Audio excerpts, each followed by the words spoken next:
welcome back to My Kitchen, My Rules. I don't know about y'all, but sometimes it's hot outside and that can affect your, opinion on things. And that's when you just need to get a big old cup. Mine is from the Fayetteville Woodpeckers, and it's the baseball team, and I miss the baseball more than y'all can even possibly imagine. So because it's been hot and miserable outside, let's get some cat head honeysuckle vodka. And if y'all have been watching my show at all, you know this is like nectar of the gods here. And it's another reason to be Southern, because one of my girlfriends wanted to thank me for something, and y'all, she brought me 2 bottles of that amazing stuff. And so she's now my favorite friend. I mean, I'm a pretty easy person to convince over to your side. And I am just mixing it with water because that makes me feel less like I've got an alcohol problem. So we have some honeysuckle vodka there. What we're gonna fix for supper tonight is super easy, but there's a lot of prep involved. And frankly, chopping things with a knife is a blessing to many of us. So on my stove over here where y'all can't see, look, I got to get a cameraman or something. So I got my big pot going, and yes, I did already make a cobbler for dessert because I'm advanced like that. And y'all know how to make it now, don't be acting like you don't. I've got my water heating up to boil. We're gonna salt the water because we're fixing to put some potatoes in there. Put you some kosher salt in there. Now, if you've been watching my show at all, you know that I pretty much salt and butter everything. But what we're gonna boil are these little nice potatoes I found at the farmer's market this weekend. They call them creamer potatoes, the little tiny ones. I reckon you can buy them at the grocery store too, but they cook faster and they have a better flavor than the big giant ones. And no, I'm not gonna peel them, and I'm not gonna quarter them or any of that, because they're gonna cook just fine like this. And so as soon as my water comes to a boil, we're gonna add the potatoes in. In the meantime, here's all the things you need to be prepping for. Look, you need spices for days for this recipe. You need your pepper and your salt. You need some red pepper flakes, some minced garlic, some paprika. You need some, whatever seasoning mix you like. My son and I are ridiculously addicted to the Hawaiian seasoning salt by NOH, Foods of Hawaii. I had to order it online. It's expensive. It's all get out. You need some olive oil. And you know what you're gonna need? Old Bay, that's right, because I'm fixing to devein some shrimp. Now, for some of y'all, you might not know the secret on shrimp. Look, if it comes to you at a restaurant and you see that black line on it, you need to send it right directly back to the kitchen because it has not been deveined. Do not eat shrimp that has not been deveined. Y'all know that's the poop line, right? I mean, I'm just concerned about people who eat shrimp and do not seem to understand that that little black line is straight up poop. And so let's get our cutting board here and get started on some prep items. We're gonna actually start with our lemon because we need the juice of 1 lemon to go with all of those spices. And you've got a second lemon you need to have around as well that you're gonna make wedges out of to go with that shrimp. And by the way, to go with that shrimp, we are gonna have some sausages. If you can find andouille sausage, then you probably live in Louisiana or Mississippi, and I'll be jealous of you. But for my purposes, I bought what they had at the Lowe's Foods, which was the mild Italian sausage. You could get spicier, but I'm gonna feed this to my mama, and she can't handle the hard spices, and so we go mild for her. So that's what the water's boiling. We need to get an onion. And look, my kitchen is a hot mess because I love this time of year, y'all. I love going to the farmer's market because frankly, whatever I find is whatever we're gonna use to fix things. And that is one of the blessings of being somebody who chooses not to measure. And it just takes you a little bit of confidence. I'm pretty sure everything in life is better when you develop a little bit of confidence. Confidence to have opinions, confidence to take risks, confidence to be wrong. I mean, frankly, we've had people be wrong in life, and the world wants to eat them alive right now if you're wrong, but you don't really learn if you're right all the time. I'm just gonna say that. And so if you've been wrong, just live it, love it, and move ahead on and be better than you were yesterday. That's about all any of us can do, which is why I kind of hate these social media warriors online that want to eat people alive for having made a mistake in their youth like years ago.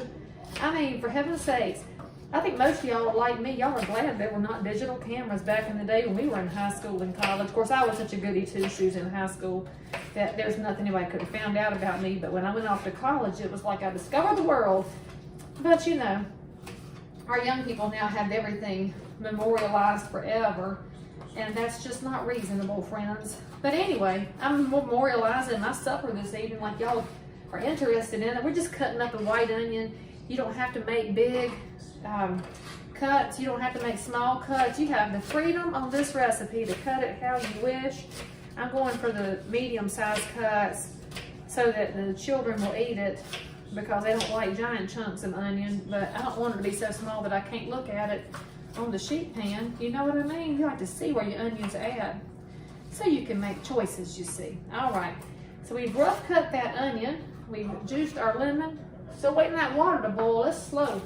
And then you need some peppers. Now, I would have used a green pepper if I'd have had one, but I did not. So we're gonna have orange because it's pretty. See, you need colors in your life, friends. Color is good.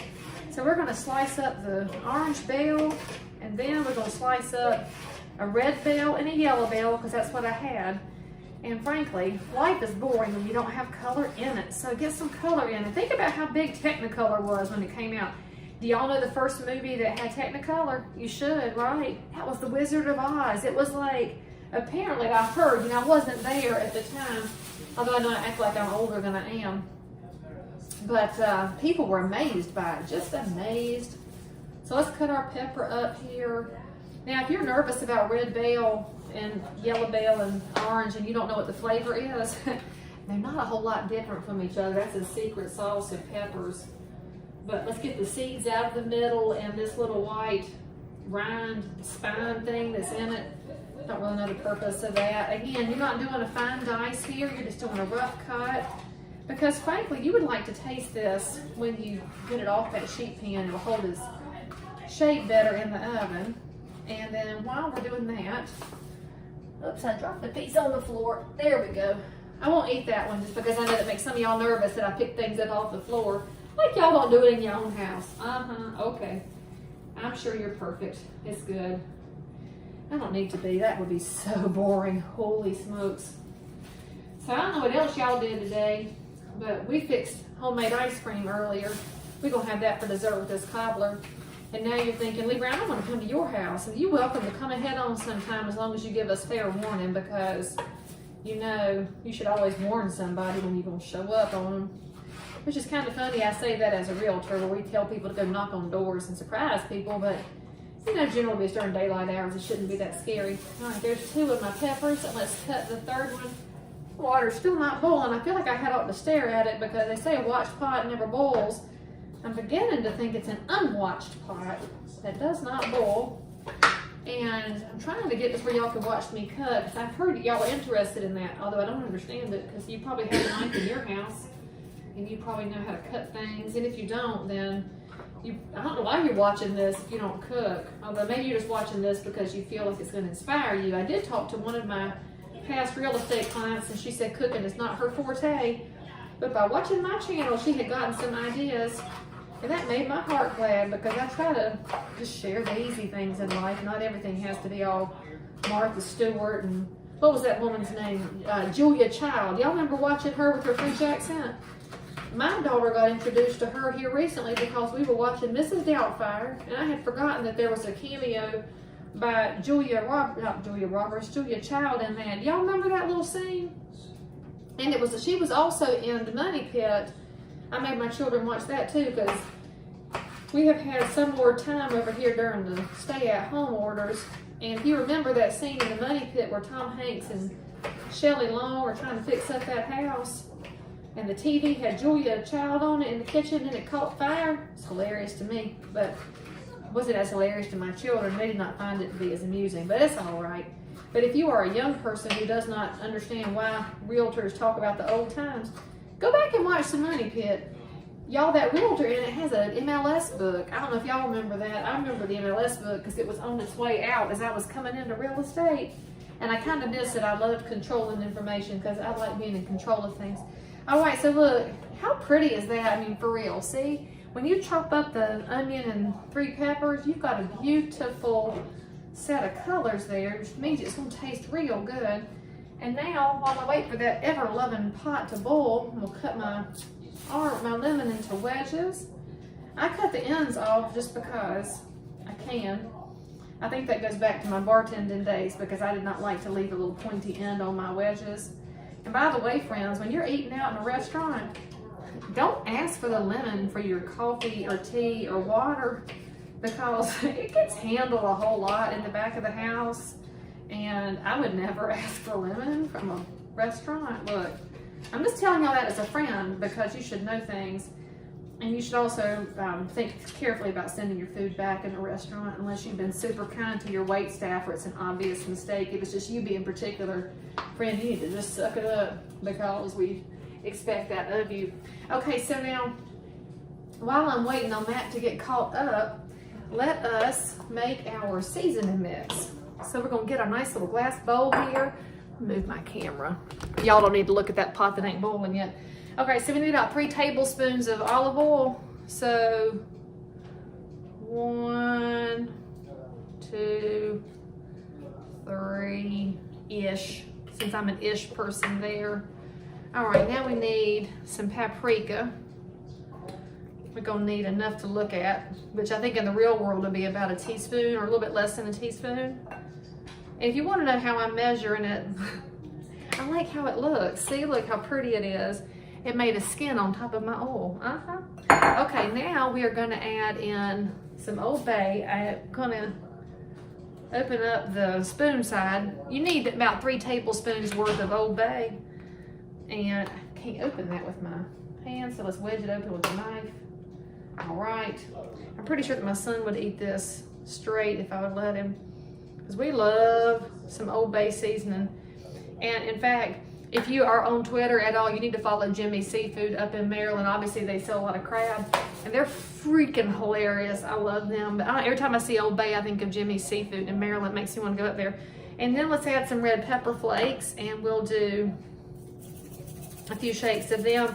Now, this depends on how much heat you want in your food. So I'm going to go light this time because of my mother who's eating with us. And then we're going to add in some pepper, not a bunch, just a little bit, because we've already got the red pepper flakes, just a few squirts of that. We need about a tablespoon's worth of minced garlic, which will be, I don't know, about 12 shakes. I haven't been counting. So I'm gonna look at it, gather from the top of my thing there. What did I leave out? Red pepper, paprika. Oh, my seasoning mix. So use about, I don't know, tablespoon, maybe a little more. It's got salt in it, so I'm not gonna put a whole bunch of extra kosher salt in with that. And then we're gonna add in the juice from our 1 lemon. And let me get me something to mix that up with. As I'm watching it, because talking at the same time is making me forget what I have put in here. So mix that up.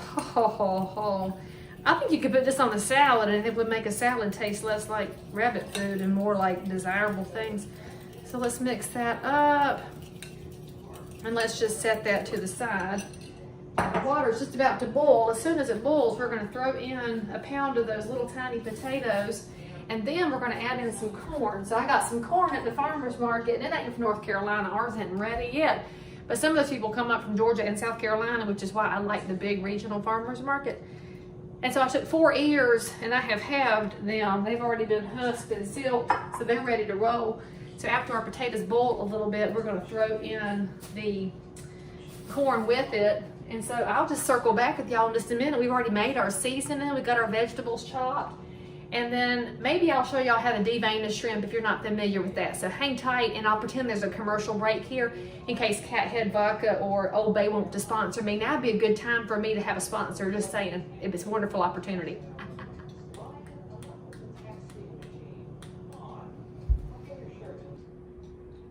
Okay, so while our potatoes are boiling over there, it takes them about 8 minutes to get where you want.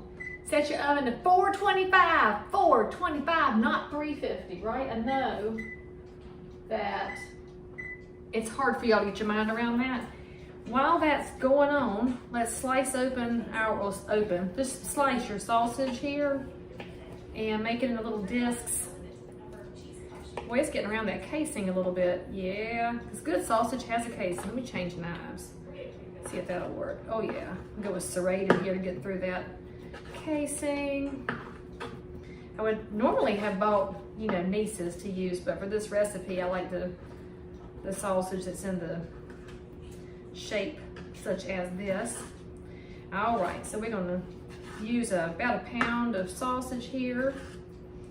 And people can fight over that in your family too, like they do in mine. Although I guess if you're a vegetarian, you could do some of that tofurkey or the fake sausage. I don't know. My sister eats that stuff, and her kids seem to like it. But maybe that's because that's all they know. I don't know. I don't CrossFit either, so I can't answer for any of those specific tastes in life. Although I was tickled by watching that program that's on Netflix, that Married at First Sight. Have y'all been looking at that program? They had the season 9 is set in Charlotte, and they had some young man on there who had CrossFit in his backyard. But I couldn't look at it, friends, because his yard was such a hot mess. And as a realtor, I just looked at it and said, Lord, take care of that yard, because you want to sell that house sometime, and I'm gonna have to come over and tell you to get some good landscaper over there to straighten it out, because it was bad. And then he was sitting in a chair that had apparently gotten pulled out of the back seat of a minivan. I don't know, but he did not seem to get matched up, which I think was probably not his time anyway. Okay, so we have now sliced up our sausage. Wipe off my knife here with a paper towel, yes.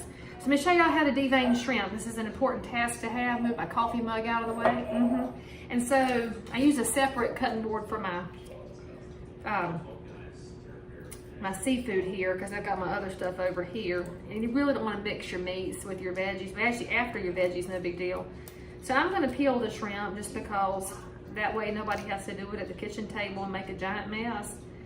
And you see right down the middle, okay, that black line, that is the vein that we want to take the point of the knife and just scrape it out. And you are then going to have a clean shrimp to eat. This one I think had not recently eaten, because it's not a bad vein there. Let's get that pulled out. Shazam. One clean shrimp. Now, whether or not you're going to leave it in straight up full shrimp mode, or if you want to go ahead and chop it up, that is your personal preference, friends. I do not care what you do at your house. At my house, we're going to leave them big, because these are good, fresh North Carolina shrimp. And there is nothing better, frankly. So just when you're buying shrimp, be careful of where it is coming from, if it's farm raised or wild caught. And you want to buy it from as close to nature as you can. I like to buy North Carolina shrimp, since we do have the advantage of being on the ocean. And I do not like to buy seafood unless I'm at the beach, or if I'm at the farmer's market, where I can look at the man who caught it, drove it up from the coast. So we're gonna sit here and devein shrimp. It's not the sexiest job in the world, frankly. And so I'll circle back with y'all in just a minute, and I'll show you what happens next, because it's gonna get real easy from here on out, because from the time that's boiled and these are deveined, you're talking 8 minutes to go time. So after you prep, easy peasy, and I'll see y'all in a second.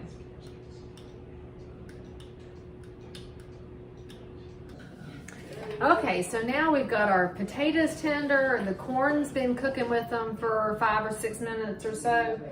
And then what we've done here is I took all of those beautiful vegetables that we chopped up, added in the chopped up sausage, and threw in the seasoning mix that we made in our little glass bowl and mixed it up good. Now we're just gonna dump all of this on our sheet pan, and you'll notice the lemon wedges are there too, sitting around the edges. And if you're thinking to yourself, well, Leigh, this looks a little bit like a low country boil. Well, extra credit, friends, you figured out. It's kind of like a low country boil, because we're boiling some and baking some. This is what you can do in your house if you don't have a sawhorse and a whole bunch of newspaper laying around. All right, now that we've got that in there, we're gonna dump the seasoned vegetables on top and get all of that in there evenly spread. And then try and shove around the seasoned vegetables and mix on top of all of your potatoes and corn, so that everything's got some of the flavor and a little bit of the oil on it, so it'll cook good. Oh, if y'all could smell this, you'd be dying right now, frankly. You're wishing you were at my house, because this is somewhere something. And so the lemon wedges that I cut, friends, they are just kind of scattered around the edges. And now we're gonna throw this in the oven at 425 degrees for 8 minutes. And that's step one, is this big, oh look, y'all wanna look at it again? Oh, I know, it's amazing. And then we're gonna put this in at 425. All right, set that timer for 8 minutes. Now while that's cooking, I want you to put that nicely deveined shrimp that you have, 1 pound of shrimp. And what we're gonna do is let it sit for a minute while that stuff's in there. Put a little bit of olive oil on top so it'll be ready to cook. And a little bit of paprika. Again, this is as much as you want, so I'm gonna say that's probably half a teaspoon's worth. And then because you know you can never use too much Old Bay, put in another, oh that was a lot. Well, we don't like Old Bay in that one. Woo Lord. So a tablespoon will be about the right amount. I put 2 in, so good thing my family loves Old Bay. And let's stir that up, and that's just gonna sit in this little homemade marinade for about the time that stuff's in the oven. Now, when your 8 minutes is up, you're gonna toss in the shrimp. Just lay it up on the top of everything else that's in there, and you're gonna cook for 8 more minutes. And then y'all, just wait. It's stinking good, and your house will smell good, and it will taste really good. And then if you have a cobbler for dessert, I mean, you'll be the hero of your family. So enjoy it and just wait for the finale. Check this out. Okay, so it's that time. You ready for the big reveal? Oh my gosh, y'all, so this is amazing. So of course what we did was, at the 8 minute mark, toss the shrimp on the top. This is your supper. That'll feed an army. And then you also have some for lunch the next day. And it's relatively healthy. So go to the farmer's market, get some colorful food, and enjoy the heck out of it. And subscribe for more, and I'll see you next time.